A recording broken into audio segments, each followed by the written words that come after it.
ഇന്ന് രാവിലെ ഞാൻ താമസിച്ചാണ് ഇച്ചിരി എഴുന്നേറ്റത്. അങ്ങനെ എഴുന്നേറ്റ് എൻ്റെ റൂമിൻ്റെ വാതിൽ തുറന്നതും കാണുന്ന കാഴ്ചയാണിത്. ഞാൻ വിചാരിച്ചെന്താ അച്ഛൻ രാവിലെ എഴുന്നേറ്റ് വിളക്ക് കത്തിക്കുന്നു. അന്നേരം ഓർമ്മ വന്നത് ഇന്ന് 1-ാം തീയതി ആണല്ലോ എന്ന്.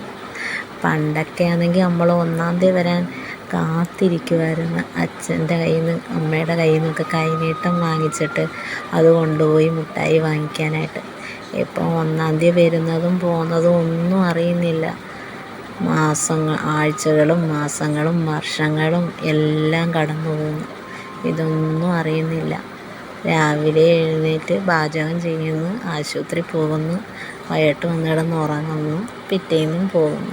ഇത് തന്നെ ജീവിതത്തിൽ എന്തോ ഒരു സന്തോഷം. ഇതൊക്കെ തന്നെ. ഇന്ന് നല്ല കാഴ്ചയാണ്. രാവിലെ അങ്ങോട്ട് കതക് തുറന്ന് കണ്ടതല്ലേ, എന്ത് നല്ല ഐശ്വര്യം. ആ വിളക്ക് കത്തി നിൽക്കുന്ന കാണുമ്പോൾ എന്ത് നല്ല മനസ്സിനൊരു കുളിർമ. ഇന്ന് 1-ാം തീയതി ആയതുകൊണ്ടായിരിക്കും അച്ഛനും അമ്മയും ചണ്ട കൂടാതിരിക്കുന്നത്. മറ്റേത് എന്നും 2-എണ്ണത്തിൻ്റെയും വഴക്കും കേട്ടോണ്ടാണ് ഞാൻ എഴുന്നേൽക്കുന്നത്. വയസ്സായി വരുന്തോറും 2 പേർക്കും എപ്പം ഏത് കണ്ട സമയം വഴക്കാം. എന്തായാലും 1-ാം തീയതി ആയതുകൊണ്ട് വഴക്ക് കേൾക്കുന്നില്ല. നമുക്കേ ഇന്ന് ഞാനത് കഴിഞ്ഞിട്ട് ഞാൻ അടുക്കള ചെന്നപ്പോൾ അമ്മ കാപ്പി ഇട്ട് വെച്ചിരിക്കുന്നത്. പിന്നെ ഞാൻ ആ കാപ്പി എടുത്ത് കുടിച്ച്. അപ്പം ഞാൻ മനസ്സുകൊണ്ട് വിചാരിച്ച്, പണ്ടൊക്കെ അമ്മയും അച്ഛനും അല്ലേ എനിക്ക് കൈനീട്ടം തരുന്നത്.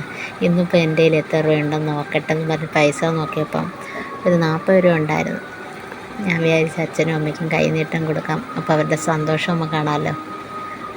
പണ്ട് അച്ഛനെ കൊടുത്തപ്പോൾ അച്ഛൻ്റെ മുഖം നോക്കേ, സന്തോഷ മുഖത്ത്. അത് കണക്ക് അമ്മ ഇവിടെ മൂടിപ്പൊച്ചിരിക്കുക. വയ്യ അമ്മയ്ക്ക്. എൻ്റെ കയ്യിൽ നിന്ന് മേടിച്ച് ഭഗവാനെ വിളിച്ചിരുന്നു.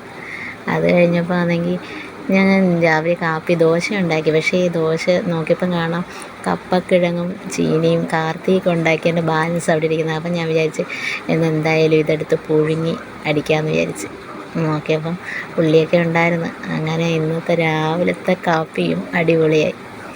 ചീനിയും ഉള്ളി ഉടച്ചതും